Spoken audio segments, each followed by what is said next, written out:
რას უსავს. ბევრი ფიქრის შემდეგ გადავწყვიტე რომ ყარაღაცებს ვესწავლო ხოლმე და ნახოთ როგორ დააზიანებს.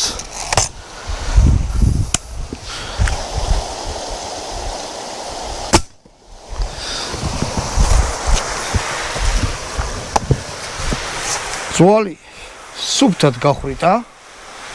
აი დამიჯერეთ რომ ეს ფუტურო ძვალი და რამე არ არის, კაი მაგარი მყარია. არის. მოდი ახლა სხვა რამეს ვესწავლოთ.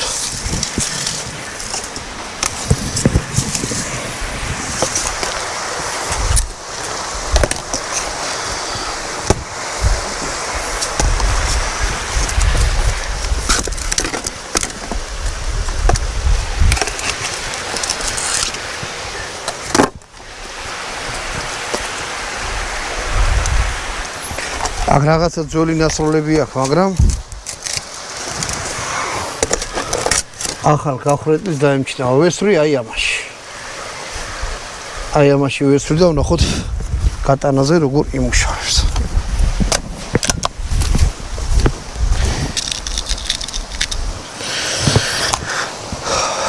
უმორჩილესად გთხოვთ, რომ თუ აი ესეთ კონსერვის ბანკას ან ქილას რაღაცას ესვრით, ნუ რასოდეს ნუ დატოვებთ. წაიგეთ ანა ახლა ვესვრი და ვნახოთ სამცა ლამინატს რას უზამს.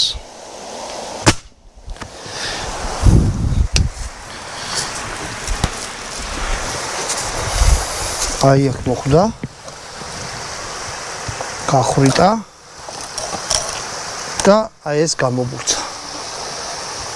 აი აქ გამობურცა, მაგრამ ერთ რამეს გეტყვით, საერთოდ როცა ერთ რაღაცას ხვიტავს და მეორეში შედის უკვე ტყვია. არა ვერ შევიდა, ეგ არის გაჭედილი,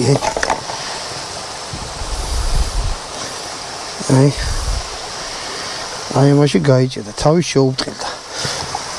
მაგრამ ეს რო ერთგვაროვანი ყოფილიყო ერთი სისქის, ანუ ერთი მთლიანი. შეიძლება გაიხრიტა კიდევაც აი ესეთი რაღაცა, როცა მთლიანია. როცა შუაში გერეგეთი ესო ქანავს ხდება ხო ყლაპავს დარტყმას და უფრო იმას ვეღარ აკეთებს, რა ქვია, კონცენტრირებას რა.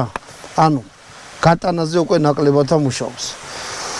ეს ქილა ტომატის ავზე 10 მეტრიდან შუა გახვიტა და მერე ვესწავლე სადღაცა 5 მეტრიდან და გახვიტა უკვე აი ესე სიგრძეზეც. ანუ საკმაოდ კაი ისა ძალა. მოკლედ ხელში არის სასიამოვნო